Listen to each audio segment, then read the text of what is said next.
नमस्कार दोस्तों, आपका स्वागत है आपके अपने YouTube चैनल अद्भुत ज्ञान गंगा पर।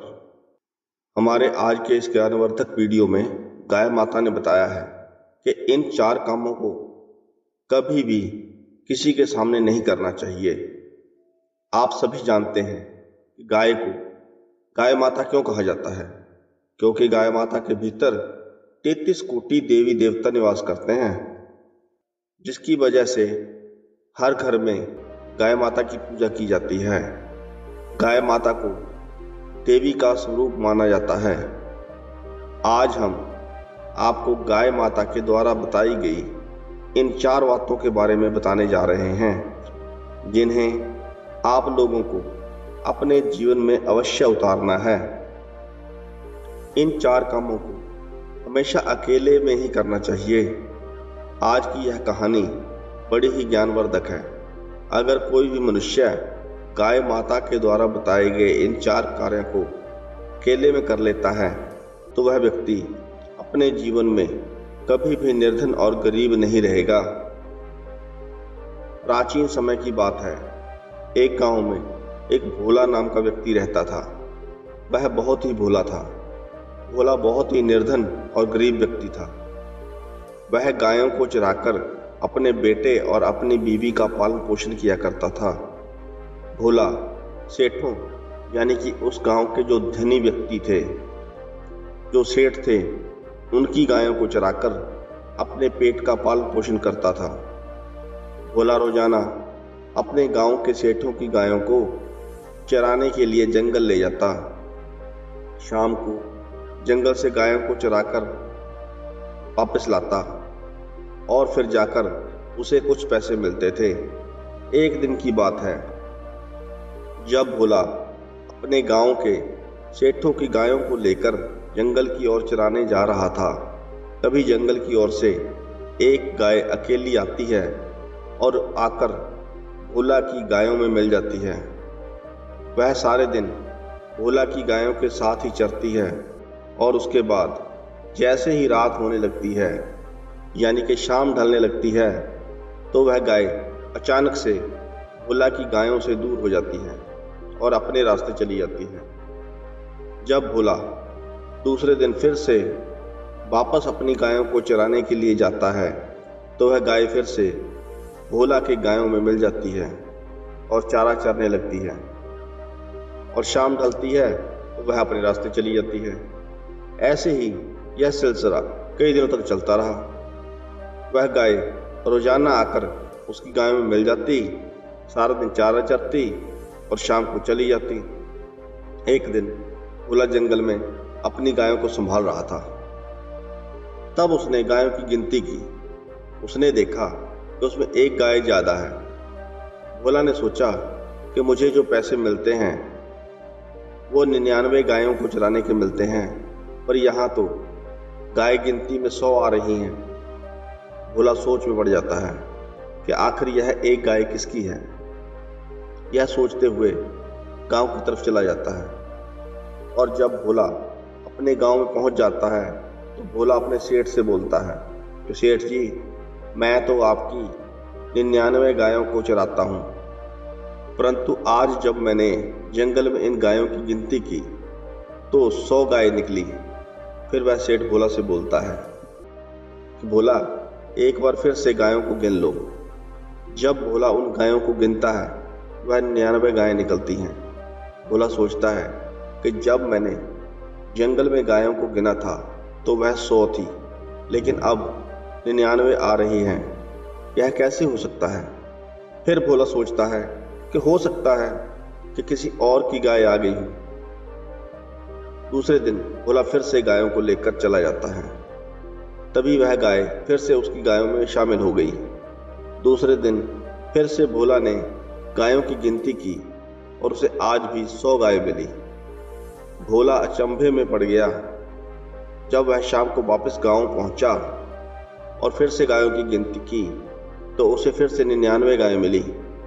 भोला यह देखकर परेशान हो गया कि यह सब क्या हो रहा है। भोला समझ जाता है कि वो किसी और व्यक्ति की गाय है जो मेरी गायों के साथ मिलकर रोज चरती है, और फिर जैसे ही शाम ढलती है वह गाय अपने रास्ते पर चली जाती है। उसे यह पक्का विश्वास हो गया था कि किसी और की गाय चरने आ जाती है और रास्ते में मेरी गायों में शामिल होकर चरती है। फिर तीसरे दिन भोला जैसे ही अपनी गायों को चराने के लिए जाता है तो भोला अपने साथ गांव के एक अपने मित्र को ले जाता है। भोला उस मित्र से बोलता है कि मित्र, आज तुम मेरे साथ चलो क्योंकि मुझे शाम को थोड़ा काम है, मैं कहीं जाने वाला हूँ। तो तुम एक काम करना, मेरी इन सभी गायों को शाम को गांव में लेकर आ जाना, मैं अपने काम को करके आ जाऊंगा। जैसे ही भोला जंगल के बीच में पहुंचता है तो वह गाय फिर से आकर भोला की गायों में मिल जाती है।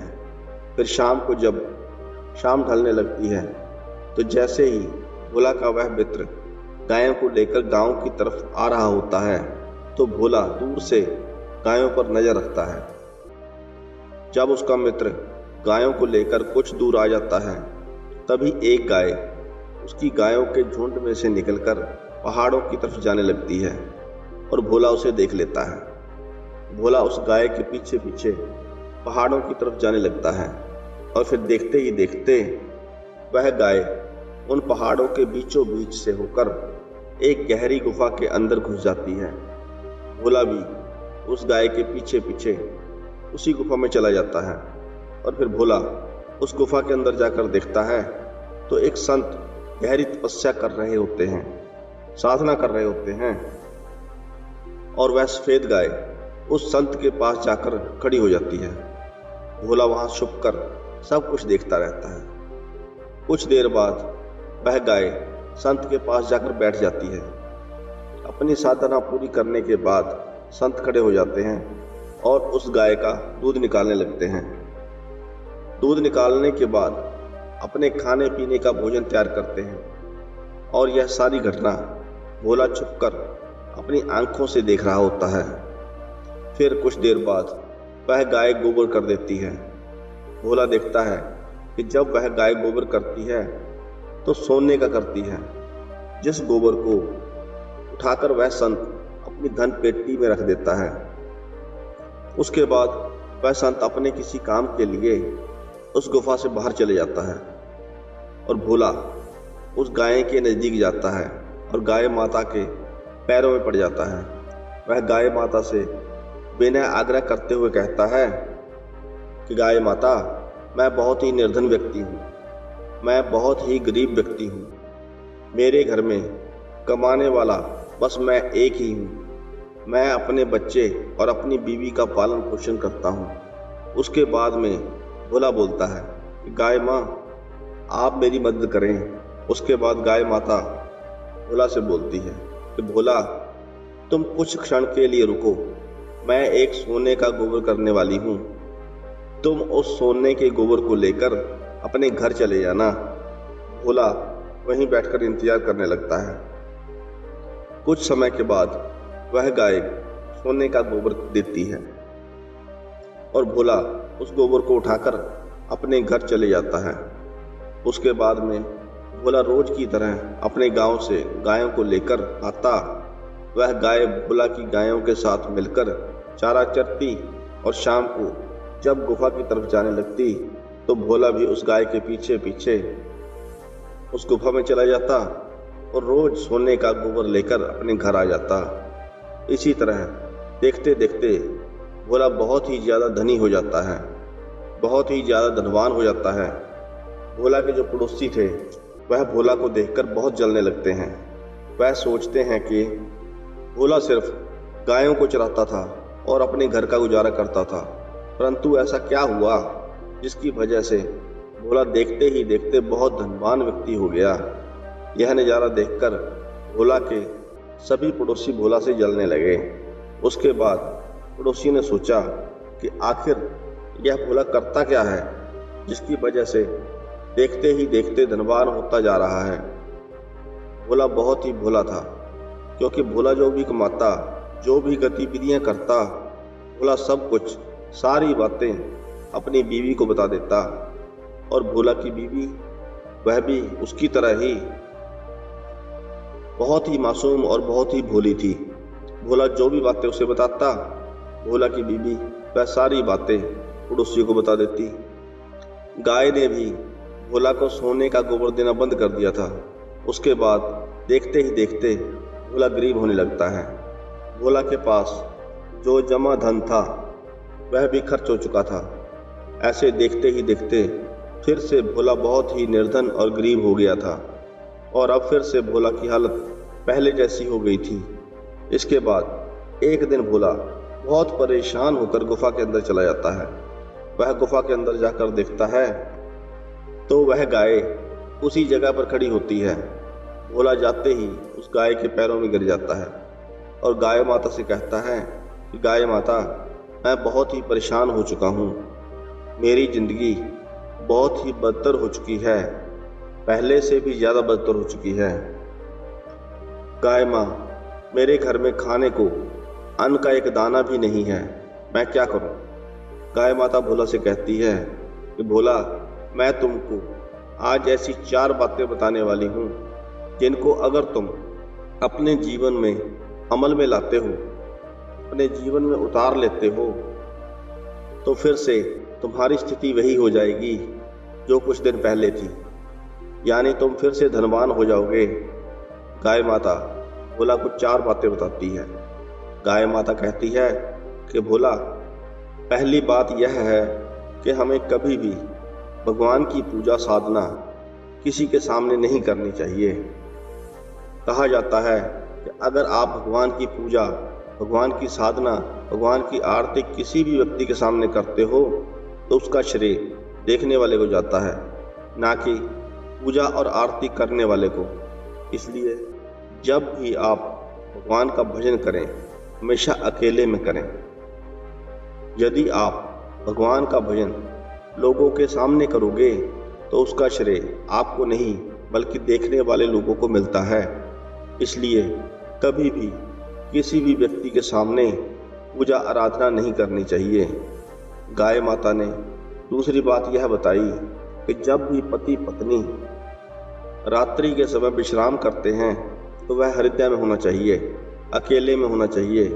आपको कभी भी किसी भी व्यक्ति के सामने अपनी पत्नी के बारे में कोई ऐसी बात नहीं करनी चाहिए जो पति पत्नी के बीच की बात हो, क्योंकि ऐसा करने से व्यक्ति का समाज में मान सम्मान और प्रतिष्ठा खत्म हो जाती है।